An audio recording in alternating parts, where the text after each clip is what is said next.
Astaghfirullah. Bismillahirrahmanirrahim. Assalamualaikum warahmatullahi wabarakatuh. Bihamdillahi wassalatu wassalamu ala rasulillah wa ala alihi wa sahbihi wa mawalah wa la hawla wa la quwata illa billahi wa ba'd.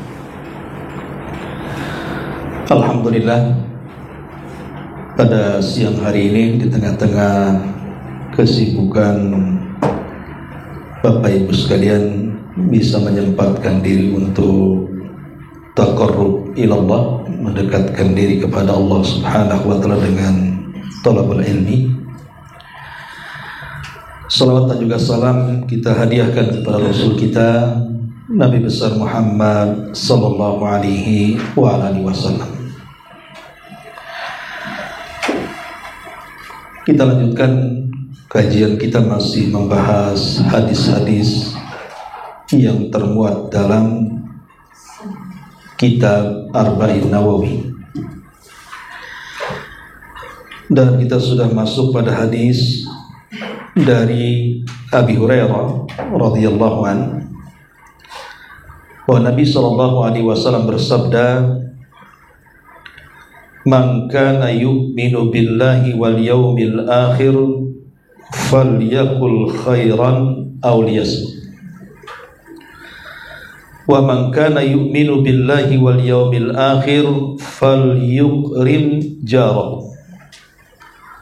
Wa man kana yu'minu billahi wal yawmil akhir falyukrim dhaifahu." Rawahu Bukhari wa Muslim. Dari Abi Hurairah radhiyallahu anhu, beliau berkata, Nabi sallallahu alaihi wasallam bersabda, "Barang siapa yang mengaku beriman dengan Allah dan hari akhir, maka ucapkan kalimat yang santun, kalau tidak sebaiknya diam. Dan barang siapa yang beriman kepada Allah dan hari akhir, hormati tetangganya. Dan barang siapa yang beriman dengan Allah dan hari akhir, hormati tetamunya." Hadis ini dikeluarkan oleh Imam Al-Bukhari dan juga Muslim dalam sahih keduanya. Ma'asyiral muslimin wal muslimat, ibu bapak yang dimuliakan Allah Subhanahu wa taala. Hadis ini dikatakan oleh para ulama sebagai nisful Islam, separuh daripada Islam. Dan ini bagian daripada mukjizat Nabi sallallahu alaihi wasallam, di mana Nabi sallallahu alaihi wasallam diberikan oleh Allah Subhanahu wa taala jawami'ul kalim. Jawami'ul kalim itu artinya Rasul kalau ngomong itu tidak panjang, sangat singkat, tapi kalau dibahas syarat maknanya penuh, berisi, berbobot. Lain dengan kita, ngomong yang ngalur ngidul, isinya sedikit aja. Kalau Nabi singkat kalau ngomong, tapi maknanya padat. Itulah ciri khas Nabi sallallahu alaihi wasallam. Dan hadis ini juga sebagai landasan atau asas di dalam Islam untuk mengembangkan akhlak seorang muslim. Baik, kita akan bahas di sini tentang asbab urud hadis dulu. Kenapa Nabi sallallahu alaihi wasallam bisa bicara seperti ini? Kalau dalam Quran itu ada namanya asbab nuzul, sebab turunnya ayat. Kalau dalam hadis itu ada yang disebut dengan asbab urud, sebab kenapa Rasul ngomong seperti ini. Jadi disebutkan di dalam kitab Al-Jami'ul Kabir dari Muhammad ibn Abdullah ibn Salam radhiyallahu anhu. Jadi Muhammad ibn Abdullah ibn Salam ini satu hari mendatangi Nabi sallallahu alaihi wasallam mengadu gara-gara tetangganya jahat. Dia datang kepada Nabi SAW minta nasihat dan mengatakan, "Ya Rasulullah, adhani jari." tetanggaku sungguh menyakiti diriku. Maka Nabi SAW hanya mengatakan isbir, yang sabar. Kemudian dia pun pulang. Besoknya disakiti lagi tetangganya. Datang lagi dia kepada Nabi dan mengatakan, adzani jari, ya Rasulullah, tetanggaku terus menyakiti aku. Maka Nabi SAW mengatakan isbir, yang sabar. Kemudian dia pulang. Ketiga kalinya disakiti lagi. Kemudian orang ini kembali datang menemui Rasul dan mengatakan, ya Rasulullah, adzani jari, Rasul, tetanggaku kembali menyakiti aku. Karena sudah ketiga kalinya, Rasul tidak mengatakan isbir, sabar. Tapi Nabi SAW mengatakan, kalau begitu keluarkan barang-barang yang ada di rumahmu, letakkan di tengah jalan. Kalau seandainya ada orang yang lewat kemudian bertanya, kenapa engkau mengeluarkan barang-barang seisi rumahmu diletakkan di tengah jalan? Bilang saja kepada dia, adzani jari, tetanggaku menyakitiku, aku gak kerasan di sini. Maka nanti manusia akan melaknat tetangga itu. Kemudian Nabi SAW mengatakan, man kana yu'minu billahi wal yawmil akhir falyakul khairan aw liyasmut. Wa man kana yu'minu billahi wal yawmil akhir falyukrim jarah. Wa man kana yu'minu billahi wal yawmil akhir falyukrim dhaifah. Siapa yang merasa beriman dengan Allah dan hari akhir, maka berkatalah dengan kata-kata yang baik, kalau tidak bisa sebaiknya diam. Barang siapa yang beriman kepada Allah dan hari akhir, hormati tetangganya. Dan barang siapa yang beriman dengan Allah dan hari akhir, hormati juga tamu-tamunya. Inilah kenapa Rasul bicara seperti ini. Karena ada kasus, ada seorang sahabat disakiti tetangganya. Maka Rasul mengatakan, kalau merasa beriman dengan Allah dan hari akhir, hormati tetangganya, jangan disakiti, gitu maksudnya. Baik, masyarul muslimin wal muslimat rahimani wa rahimakumullah. Di dalam hadis ini ada 3 poin penting dalam adab. Pertama, di sini Nabi SAW mengatakan, falyakul khairan aw liyasmut. Dalam adab bicara, kalau kita tidak bisa menata kata, diksi ataupun kalimat dengan mengambil mufradat kosakata terbaik, sebaiknya diam saja. Karena Rasul mengatakan as-sumtu najah. Yang namanya diam itu kalau tidak bisa bicara baik, itu lebih selamat. Karena begini logikanya.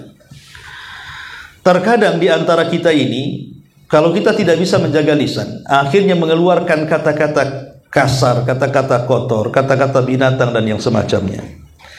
Kita saja yang bicara kadang-kadang menyesal. Kenapa tadi saya ngomong begitu? Sering kan? Kalau kita ini terlontar kalimat, yang kalimat itu menyinggung orang karena kekasarannya, atau karena kata-katanya kurang baik, terkadang yang bicaranya saja nyesal. Kenapa lah saya tadi ngomong begitu? Itu yang bicaranya saja kadang-kadang nyesel. Kalau bisa ditarik tuh kata-kata itu. Tapi kan kadang sudah terlontar. Kalau yang bicaranya saja terkadang nyesel, apalagi yang dengar, dendam dia. Terkadang masuk ke dalam hati. Sakitnya tuh di sini. Sakitnya juga kena dada kan. Kadang-kadang tidak bisa dimaafkan. Kalau sudah tidak bisa dimaafkan, ini sulit untuk minta maaf akhirnya. Belum lagi kemudian dosa-dosa yang keluar dari kalimat itu. Jadi orang yang bicaranya merasa menyesal kenapa dia bisa bicara seperti itu. Orang yang mendengar sakit hati kemudian dendam, dapat dosa lagi. Sebagaimana Nabi SAW mengatakan, wa innal abda la yatakallamu bil kalimati la yulki laha balan yahwi sahibuha fi nari jahannam. Terkadang ada seorang hamba mengucapkan satu kalimat yang dalam satu kalimat ini ada kemurkaan Allah di dalamnya. Maka dia mengucapkannya tanpa sadar, itu sudah cukup mengeluarkan ia dari memasukkan ia ke dalam jahannam. Padahal pertama dia mengucapkan tanpa sadar, Yang kedua, hanya satu kalimat. Masalahnya satu kalimat ini mengandung murka Allah. Itu sudah memasukkan orang ke dalam jahanam. Macam mana pula kemudian dia ucapkan dengan sadar. Bukan hanya satu kalimat, mungkin ribuan kalimat dia keluarkan. Maka tentu jahanam lebih pas lagi untuk tempat duduk dia. Makanya di zaman Nabi SAW, ada seorang sahabat bertanya kepada Nabi SAW tentang seorang wanita yang kalau malam itu rajin sholat malamnya, hampir tidak pernah tinggal tahajudnya. Dan kalau siang dia habiskan untuk puasa sunnah, baik Senin Kemisnya, Dawudnya, ataupun Ayyamul Bidnya, atau puasa mutlaknya, setiap hari dia puasa, kecuali waktu-waktu yang dilarang. Kemudian juga dia orangnya tidak pelit, jadi semua disedekahkan. Kalau ada tempat-tempat yang perlu sedekah, dia sedekah. Bahkan sebagian hartanya disedekahkan. Bahkan lebih daripada itu, dia tidak tahan melihat kebaikan kecuali pasti melakukannya. Sempurnalah ibu ini. Ya, artinya sholat malamnya oke, puasa sunnahnya iya, sedekahnya pokoknya semua kebaikan dia lakukan. Masalahnya kekurangannya cuma satu. Yang satu inilah menghapuskan semua kebaikannya. Apa kata sahabat ini kepada Rasul? Walakin tu'dhi jiranaha bilisaniha. Tapi wanita ini Rasul, itu pedas sekali mulutnya, suka menyakiti tetangganya. Maka Nabi ketika mendengar orang ini bertanya, langsung memponis la khaira fiha hiya min ahlin nar. Wanita itu tidak punya kebaikan, walaupun dia salat malam, walaupun dia puasa sunnah, walaupun dia bersedekah, walaupun dia banyak melakukan kebajikan. Kenapa? Karena habis dimakan dosa lisan karena menyakiti tetangganya. Bayangkan, dosa lisan ini bisa menghapus amalan-amalan sunnah. Ya, makanya kenapa dalam Islam itu lisan ini perkara yang harus lebih dijaga dibandingkan anggota yang lainnya. Sampai-sampai Rasul ketika menasihati Mu'adz bin Jabal radhiyallahu anhu sampai memegang lidahnya Rasul itu. Dipegang lidahnya dan mengatakan kufa anka hadza, jaga ini. Sampai seperti itu Rasulullah SAW memperagakan sampai dipegang lidahnya dan mengatakan jaga ini. Sampai-sampai Mu'adz bin Jabal mengatakan, Rasul, apakah gara-gara lisan kita akan diazab? Maka Rasul mengatakan, celaka engkau wahai Mu'adz. Bukankah kebanyakan manusia masuk ke dalam jahanam dengan muka-muka mereka dikarenakan lisan-lisan mereka? Maka di sini Rasul mengatakan, falyakul khairan, ucapkan yang baik, yang santun, auliyasmut, kalau tidak bisa maka sebaiknya diam. Sebaiknya diam. Karena hadis tadi menunjukkan apa?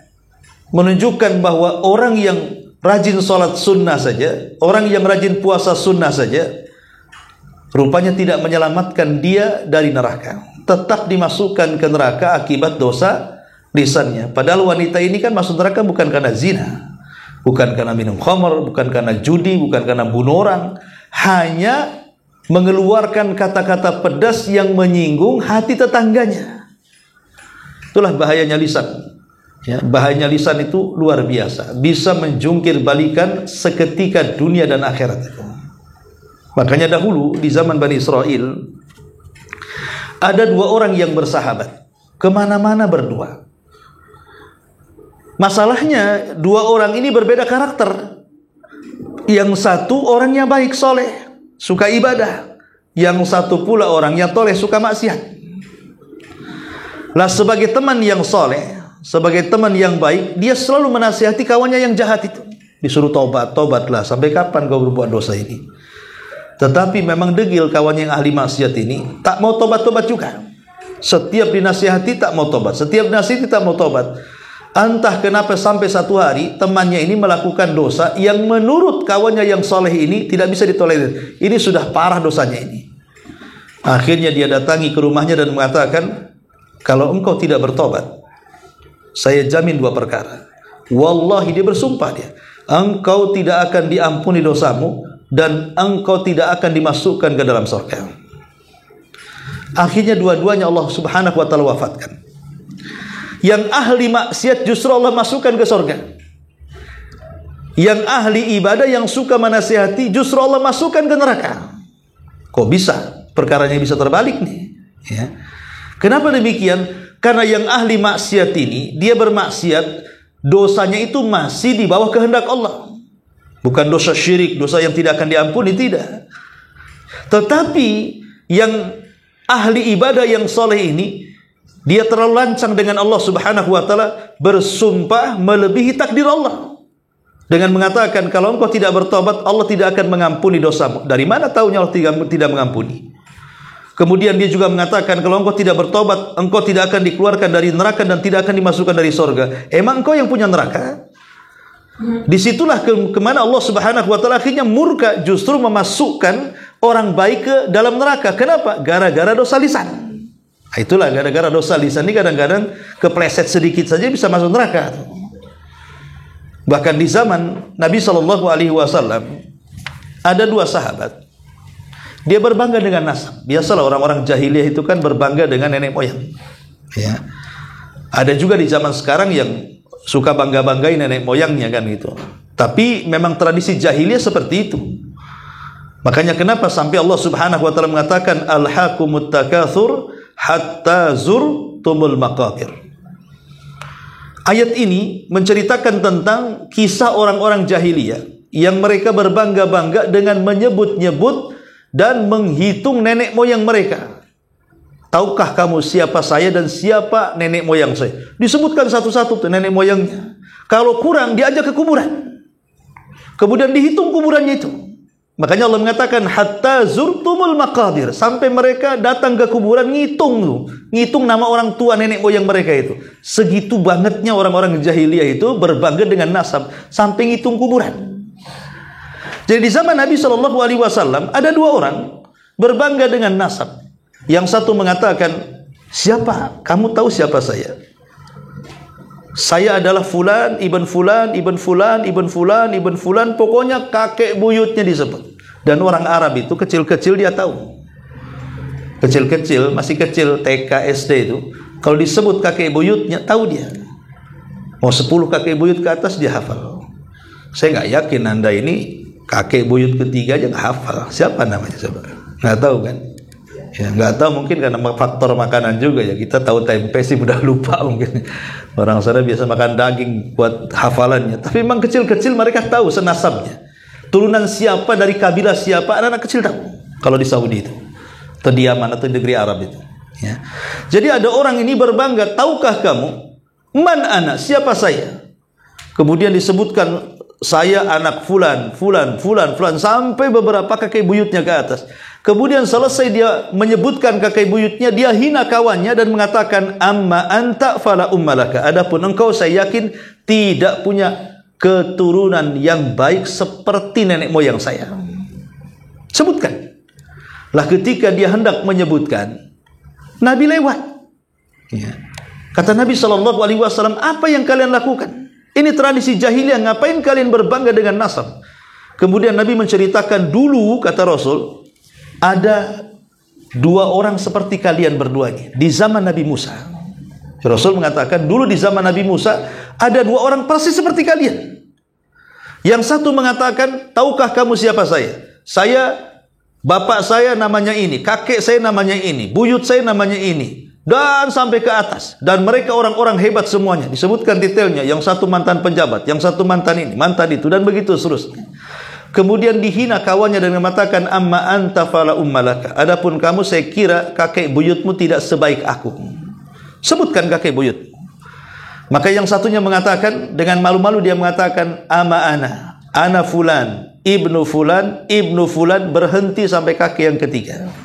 Padahal orang pertama disebut sampai 9 kakeknya. Orang kedua, dia hanya berhenti di kakek yang ketiga. Kenapa coba dia berhenti dari kakek yang ketiga? Dijelaskan, karena kakek yang keempatnya bukan muslim, kafir. Sehingga dia tidak mau menyebutkannya. Akhirnya dia ulang lagi, saya anak fulan bin fulan bin fulan bin Islam. Jadi kakek keempatnya nggak mau disebut, malah kemudian dibinkan ke dalam Islam. Kemudian Allah takdirkan dua-duanya meninggal. Yang berbangga dengan nasab kakek buyut tanpa mempedulikan mukmin kafir dimasukkan oleh Allah ke dalam neraka. Tetapi yang satunya karena dia tidak mau menyebutkan kakeknya kecuali yang muslim, maka Allah masukkan ke dalam sorga. Lihat bagaimana orang ini, yang satu masuk neraka, yang satu masuk sorga. Yang masuk neraka itu bukan karena dosa membunuh orang, bukan karena dia berzina, bukan karena dia minum khamar, berjudi, karena menyebut nasab saja bisa masuk neraka. Itulah bahayanya lisan di sini. Makanya Nabi SAW dengan tegas di sini mengatakan, "Man kana yu'minu billahi wal yaumil akhir falyakul khairan aw liyasmut." Barang siapa yang beriman kepada Allah dan hari akhir, maka katakan kalimat yang santun, kalau tidak bisa maka diam. Ini yang pertama. Kemudian yang kedua, Nabi SAW menasihati soal bertetangga. Rasul mengatakan, "Man kana yu'minu billahi wal yaumil akhir falyukrim jarahu." Siapa yang merasa beriman dengan Allah dan hari akhir, hormati tetangga. Tetangga ini kan ada beberapa macam. Ada tetangga itu, dia tetangga kita plus kerabat kita. Mungkin antara rumah kita dengan rumah adik kita satu kopel gitu ya, atau dengan keponakan kita satu kopel, atau dengan paman kita dengan bibi kita satu kopel, ya berdempetan. Kalau tetangga ini dia seorang muslim dan masih kerabat kita, maka tetangga yang seperti ini punya berapa hak? Punya 3 hak yang harus kita tunaikan. Pertama, hak dia seorang muslim. Yang kedua, hak dia sebagai kerabat. Yang ketiga, hak sebagai tetangga. Jadi harus 3 hak ditunaikan tuh. Kalau tetangga kita muslim dan dia kerabat kita, ya. Kemudian yang kedua, kalau tetangga itu dia muslim tapi bukan kerabat kita, nggak ada hubungan kita dengan tetangga itu, maka kalau dia bukan kerabat tapi dia seorang muslim, maka dia punya hak yang harus kita tunaikan. Pertama, hak bertetangga. Yang kedua, hak seorang muslim. Ini yang kedua. Yang ketiga, tetangga kita ini dia bukan kerabat kita, dia bukan muslim, dia non muslim. Dia mungkin orang Nasrani atau Yahudi, Hindu, Buddha atau yang semacamnya lah. Tapi dia rumahnya kopel dengan kita, maka tetap dia punya hak. Hak apa? Hak bertetangga. Karena hak seorang muslim dia bukan muslim. Hak kerabat dia bukan kerabat, tapi dia masih punya hak yang namanya hakul jiran namanya. Hak bertetangga dia masih punya. Contohnya hak bertetangga apa? Seperti yang Allah Subhanahu wa taala sebutkan dalam surah Al-Maun, "Ara'aital ladzi yukadzibu biddin", sampai kepada akhir daripada ayat, "wa yamna'unal ma'un". Tidak boleh mencegah kalau tetangga walaupun dia kafir meminjam peralatan dan perabotan di rumah kita. Namanya tetangga non muslim, dia mau pinjam piring, mau pinjam garpu, mau pinjam garam, kompor, kuali, apalah namanya, pokoknya kerabat, atau pinjam motor dan begitu seterusnya, maka kita tidak boleh melarangnya. Itu hak dia, hak bertetangga walaupun dia non muslim. Ya. Kalau memang khawatir, nanti gimana Ustaz kalau kita kasih panci kuali nanti makan masak babi pula dia. Ya kalau begitu sediakan khusus untuk tetangga kita. Kita beli kuali 2, yang satu untuk kita, yang satu khusus kalau tetangga pinjam. Begitu caranya kalau kita memang masih merasa syubhat, ya, karena dikenal dia suka makan babi umpamanya kan, atau makan anjing atau yang semacamnya. Tapi yang jelas bahwa di sini kita tahu bahwa tetangga yang paling dekat adalah tetangga yang ada hubungan kerabat dan dia seorang muslim. Harus lebih dihormati lagi. Kemudian yang kedua, tetangga yang harus dihormati yang kedua adalah dia seorang muslim walaupun bukan kerabat. Baru yang terakhir, dia kafir tapi dia tetangga. Maka tetap kita harus memuliakan selama kafirnya bukan kafir harbi, bukan kafir yang memerangi Islam. Kalau kafir yang memerangi Islam tidak perlu dihormati, pinjam pun gak usah dikasih kalau dia memang menyerang kaum muslimin. Inilah pentingnya, makanya kenapa saking pentingnya tetangga ini, sampai-sampai setiap hari Jibril itu ngasih tahu Nabi supaya menghormati tetangga. Sampai-sampai Rasul mengira bahwa tetangga itu akan jadi ahli waris. Saking seringnya Jibril datang ngasih tahu, hormati tetanggamu, hormati tetanggamu. Karena masalahnya terkadang tetangga ini lebih tahu kondisi kita. Mungkin kita punya keluarga di kampung, tapi ternyata ketika kita sakit parah, atau mungkin salah satu anggota keluarga kita ada yang meninggal, mereka dulu yang nolong kita, yang mengantar ke rumah sakit, yang ngumpulin orang, yang ngasih tahu orang. Terkadang mereka lebih dekat dibandingkan kerabat kita yang jauh dulu di sana. Makanya kenapa kemudian hormati tetangganya? Kalau bukan tetangga, siapa lagi yang bisa menolong kita? Makanya di sini Nabi SAW mengatakan fal yukrim jarahu. Kata Nabi SAW, la yadkhulul jannah man la ya'man jarahu bawa'iqah. Tidak akan masuk surga orang yang tidak aman tetangganya gara-gara gangguan kita. Nyetel musik kenceng-kenceng, terganggu dia. Naruh motor depan rumah dia, padahal rumah dia bisa parkir. Naruh sampah sembarangan.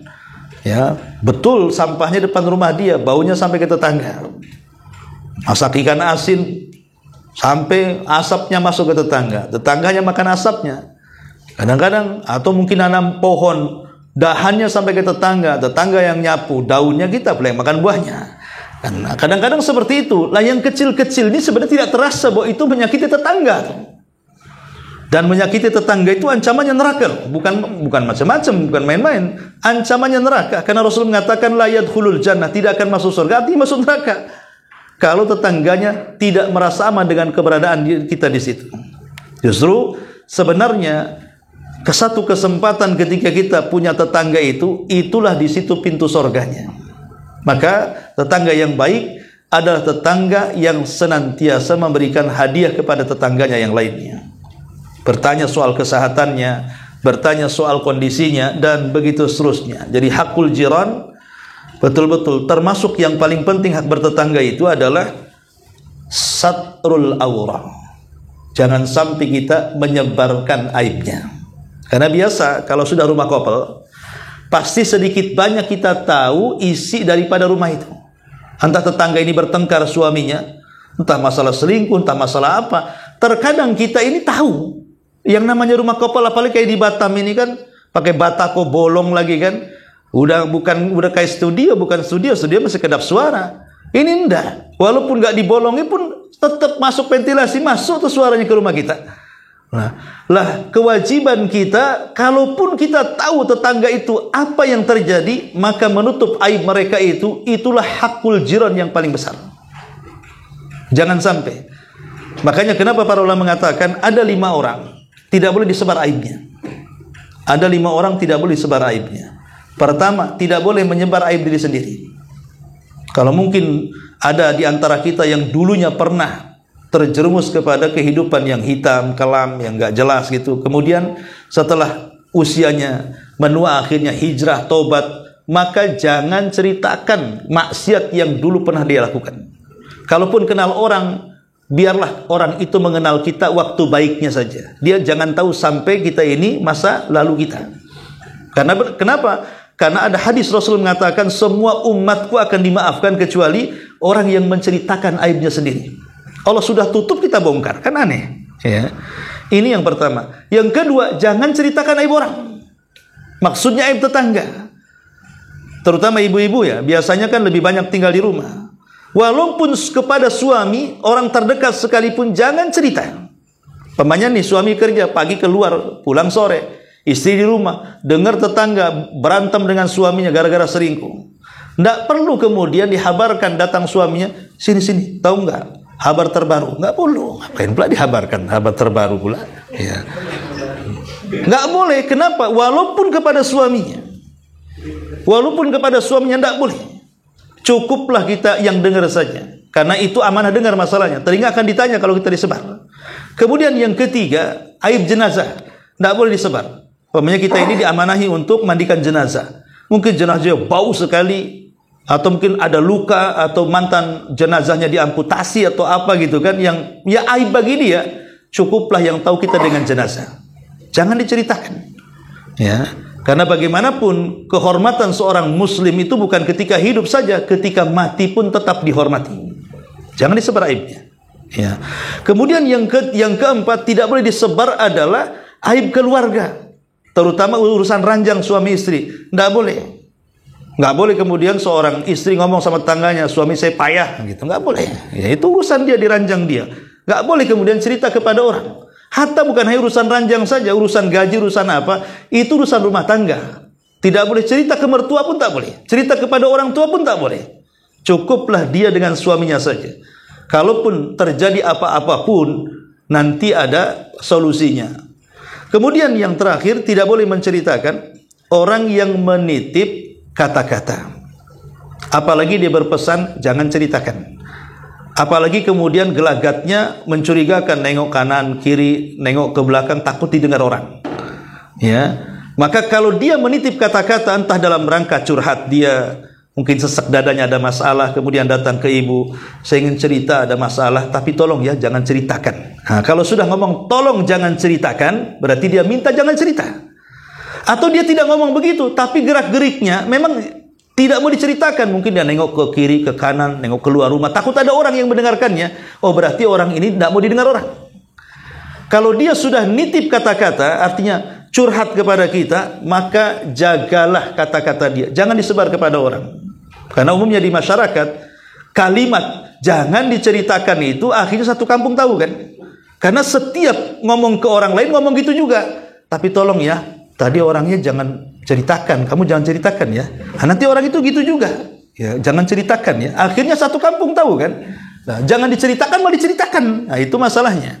Nah, ini kalau dia menitip kata-kata, maka itu sebagai amanah, jangan diceritakan. Repotnya kalau nitip uang itu biasanya ya kurang-kurang sedikit lah ya kan. Kalau dikembalikan. Tapi kalau nitip kata-kata itu kadang-kadang satu kalimat bisa ditambah 100 kalimat tuh kadang-kadang. Itulah bedanya nitip uang dengan kata-kata itu. Kadang ada bumbunya. Makanya 5 perkara ini jangan diceritakan. Ini aib masalahnya.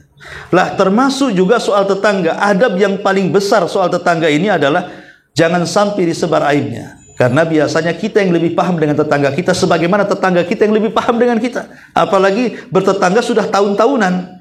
Kadang-kadang sudah lebih daripada kerabat itu.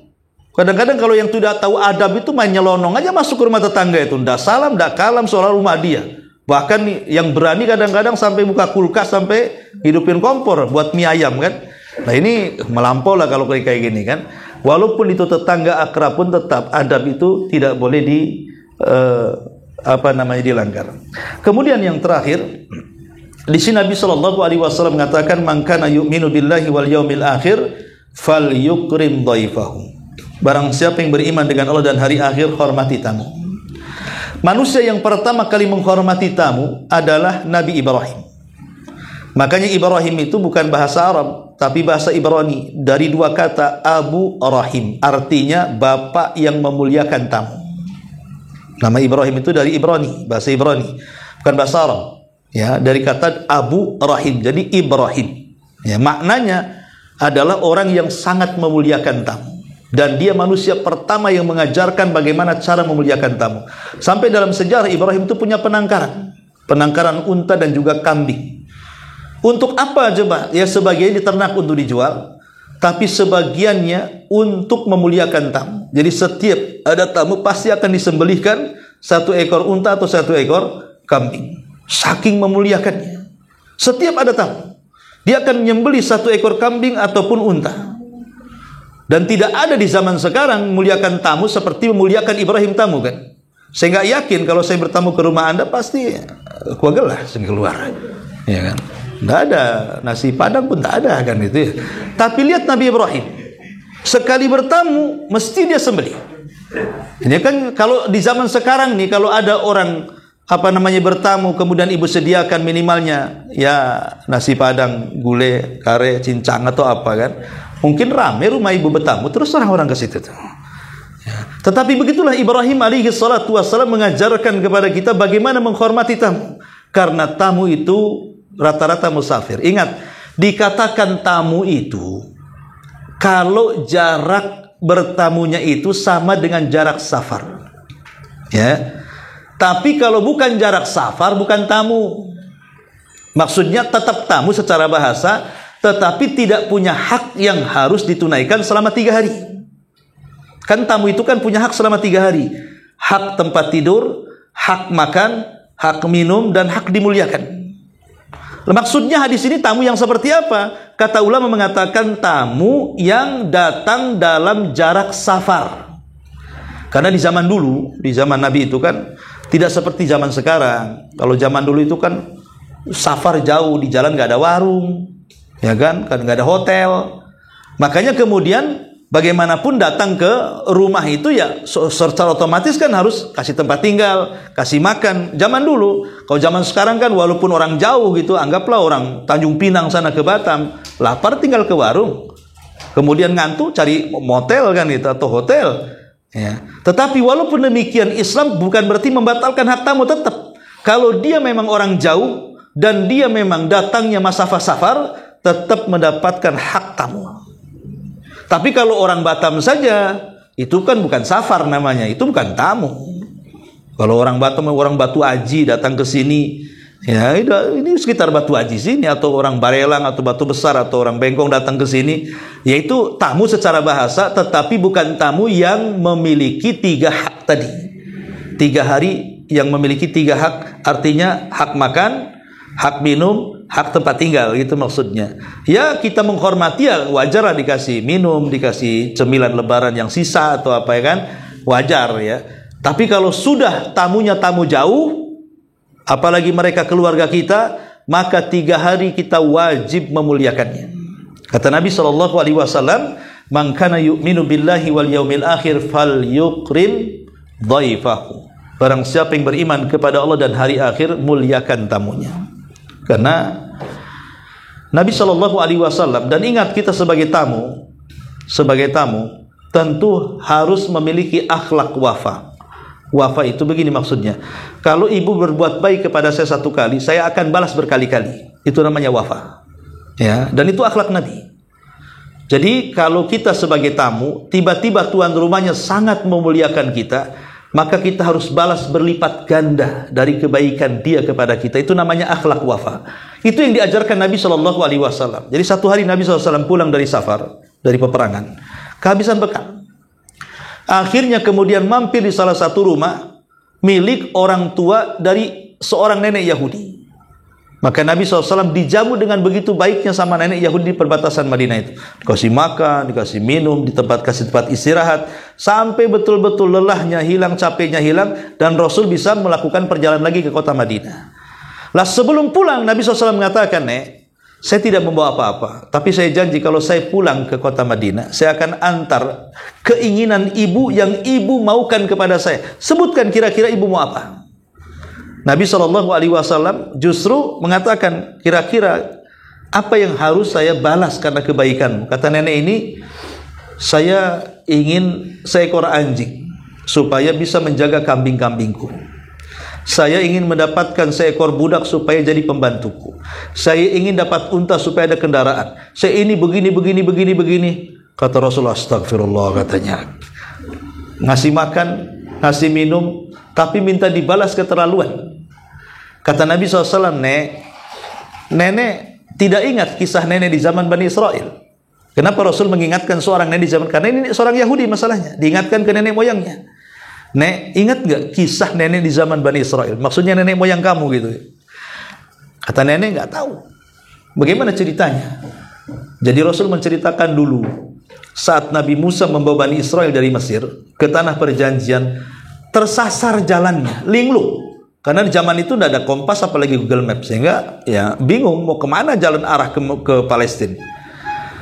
Orang-orang cerdas, murid-murid Nabi Musa yang cerdas-cerdas yang berakal itu mengatakan, oh jangan-jangan kita tersesat ini karena ada satu wasiat Nabi Yusuf yang belum kita tunaikan. Kata Nabi Musa, apa wasiat Nabi Yusuf?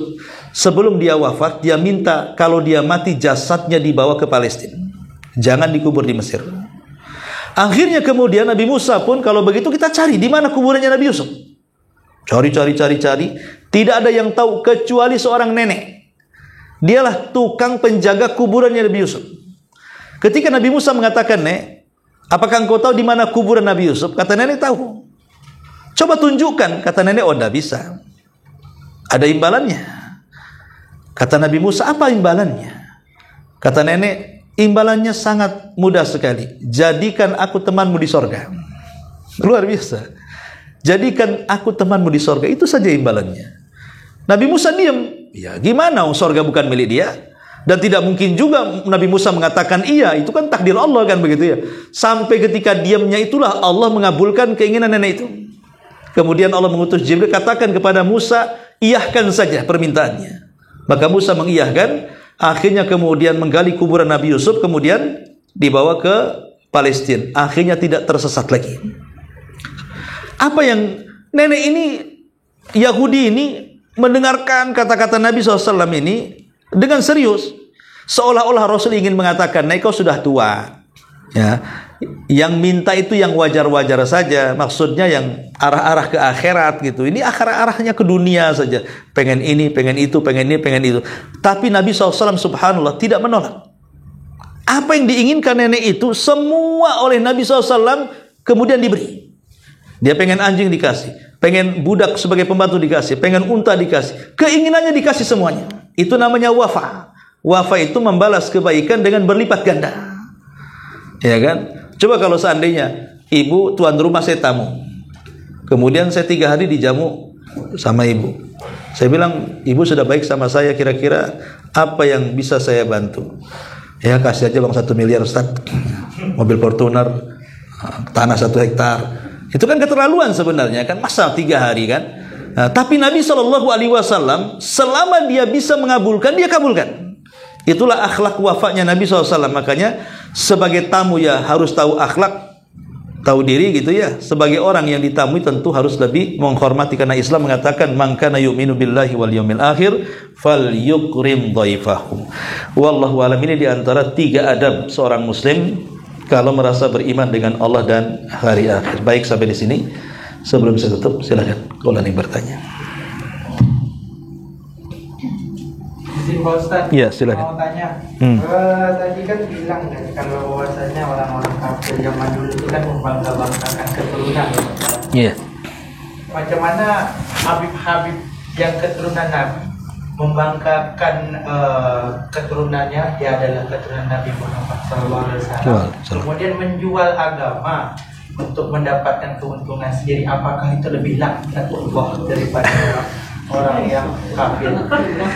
Iya, alhamdulillah. Sama juga. Membangga-banggakan dengan tergolong kafir atau enggak? Enggak, sebentar. Ya. Sebentar, sabar. Ya. Saya jelaskan dulu. Ya. Ada hadis yang mengatakan tentang di antara orang-orang yang dilaknat Allah, la'anallah, ya, man nasaba ila ghairi abi, siapa yang menasabkan kepada yang bukan turunannya.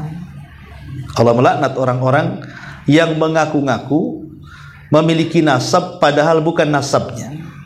Allah laknat.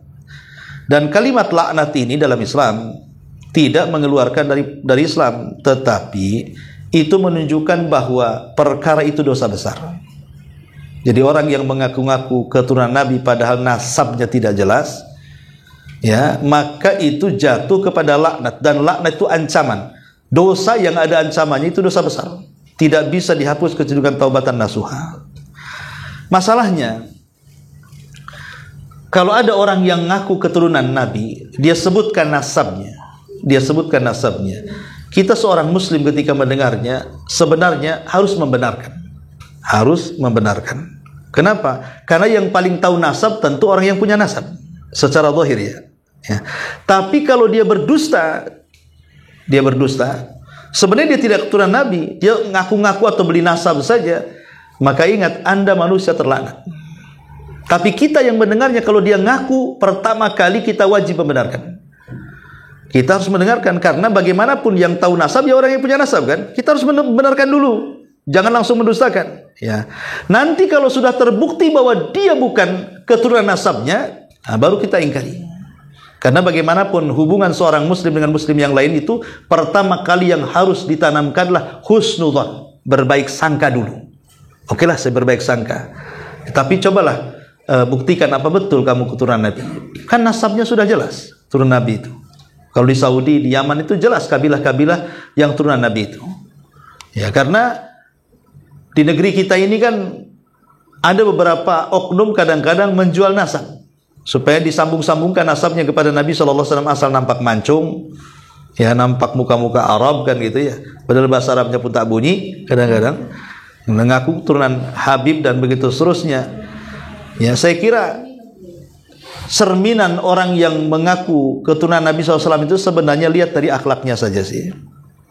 Kalau memang akhlaknya seperti akhlak Nabi, betul-betul kata-katanya santun, kata-katanya lembut, tidak mudah berselisih dengan orang, dan dia pun berdakwah seperti dakwah Nabi, ya mungkin kita ya adalah beberapa persen kita mungkin berhusnudzon kepada dia. Tapi sekarang akhlaknya ngaku keturunan Nabi, akhlak Abu Jahal umpamanya. Repot kan begitu ya. Ngaku keturunan Nabi, akhlaknya Abu Lahab. Ya gimana kita mau percaya kan itu? Seperti ada orang ngaku Habib, teranjang ke sana kemari. Ya, sholat pun tidak. Lu gimana?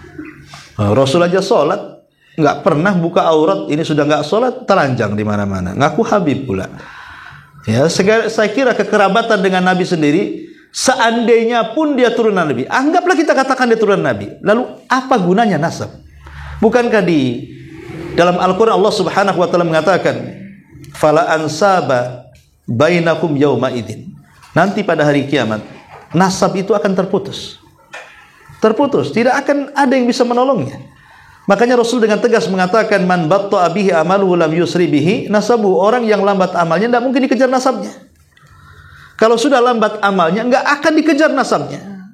Artinya masuk surga itu bukan karena nasab, tapi karena amalannya. Walaupun dia nasabnya tidak sampai kepada Rasulullah umpamanya, kepada yang lainnya, tapi amalannya jauh lebih baik, itu lebih mulia dibandingkan yang keturunan Nabi.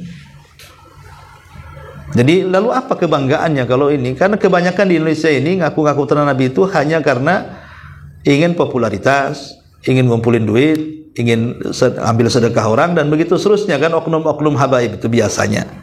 Ya.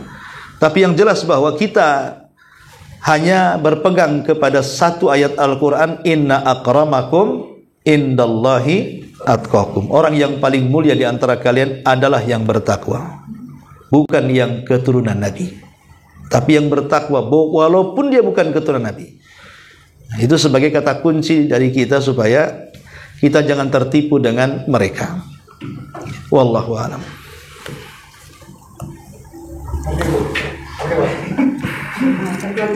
Ya. Assalamualaikum. Ini menyangkut misalnya begini Ustaz, dalam hubungan kerja. Dalam hubungan kerja misalnya katakanlah ada karyawan yang mungkin melakukan perbuatan yang katakanlah memang harus di-warning gitu. Yeah. Nah, di satu sisi kita mungkin ingin menyembunyikan aibnya, tapi di sisi lain kalau ini tidak ada lagi, menurut kita mudorotnya kalau seandainya ini dikit hanya kita dengan dia yang tahu, tidak jadi pelajaran bagi yang lain. Nah ini dalam hal seperti ini ya kita ya, apalagi ini kan kita kecil aja Ustaz, jadi nggak ada yang rahasia di kantor ini. Kalau seandainya terjadi apa-apa ada, ya kita berusaha ini, artinya kita dengan karyawan aja, tapi udah melebar kemana-mana. Jadi pertanyaannya, bagaimana dengan kalau katakanlah aib seseorang itu kita ungkapkan, itu sebenarnya bukan untuk mempermalukan, tapi menjadi pembelajaran bagi yang lain supaya dia tidak mencontoh. Yeah. Nah, kira-kira seperti itu bagaimana?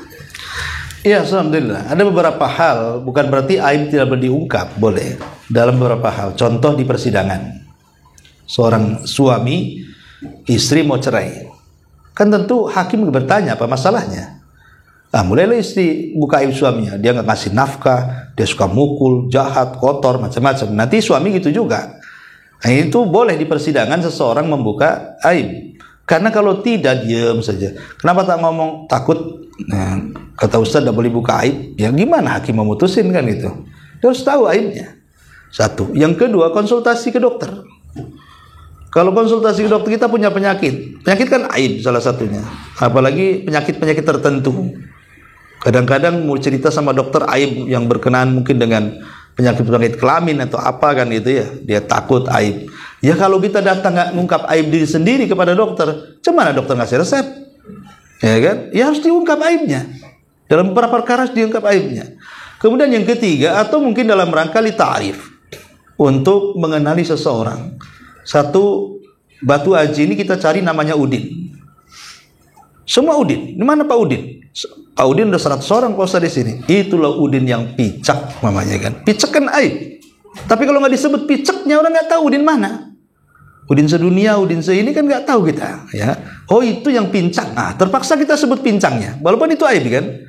Itu tidak ada masalah supaya kita ketemu orangnya. Kalau nggak disebut aibnya kadang-kadang nggak ketemu nanti orangnya. Ya. Atau yang keempat, boleh dalam rangka untuk supaya orang-orang terhindar dari kejahatannya. Jangan berkawan sama itu perampok gitu. Itu kemarin baru keluar dari penjara Nusa Kambangan tuh. 10 tahun tuh baru keluar tuh. Kemarin masuk lagi, sekarang keluar lagi. Umpamanya ngomong kejahatan dia supaya terhindar dari kejahatannya. Itu tidak ada masalah. Atau mungkin seorang dai penyesat umat. Ya, mungkin dia dai yang suka nyesat-nyesatin umat. Ya. Bilang jangan ngaji sama dia. Gimana itu? Sholat nggak wajib, ya, zakat nggak wajib. Ini gimana ceritanya? Umpamanya ada dai-dai yang sesat, nggak apa-apa. Kita sebutkan aibnya. Ya.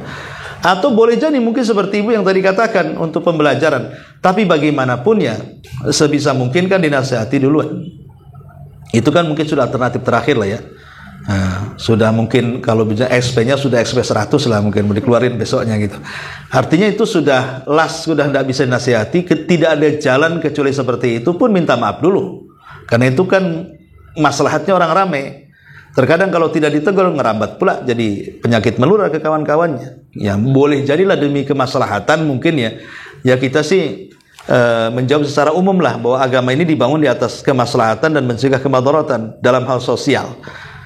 Ya selama kemudian kita mengungkap aibnya tidak terlalu tegas, artinya ada aib-aib tertentu yang jangan dibicarakan ke orang. Mungkin dengan bahasa sindiran lah bahasanya kan begitu. Bahasa sindiran, kalau memang bisa disindir saja.